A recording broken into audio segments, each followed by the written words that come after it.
आणि यानंतर पुढच्या बातमीकडे वळूयात। धक्कादायक अशी बातमी आहे संभाजीनगरमधून। कारण माजी मंत्री अब्दुल सत्तार यांनी संभाजीनगर जिल्ह्यातील रहिमाबाद इथं नागेश्वर मंदिरामध्ये दर्शन घेतल्यावरती काही तरुणांनी चक्क मंदिरामध्ये गोमूत्र शिंपडत मंदिर स्वच्छ केल्याचा दावा केलाय।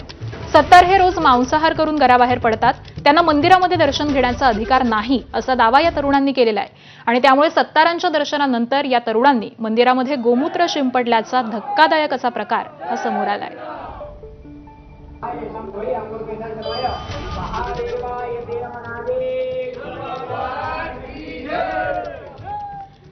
तर भाजप आध्यात्मिक आघाडी प्रमुखांनी या प्रकाराचं समर्थन केलेलं आहे। सत्तारांनी हिंदू धर्म स्वीकारला आहे का, त्यांनी बाहेरून दर्शन घ्यायला हवं होतं असं भोसलेंनी म्हटलंय। अब्दुल सत्तारांनी हिंदू धर्मात प्रवेश केलाय का, आणि नसेल तर मग त्यांनी बाहेरून दर्शन घ्यायला हवं होतं। आमच्या देवी देवतांची मंदिरं ही काही स्मारकं नाहीये, गर्भगृहाचे धार्मिक नियम असतात। त्याच्यामुळे राजकीय फायद्यासाठी आमच्या धर्माचे नियम मोडू नका।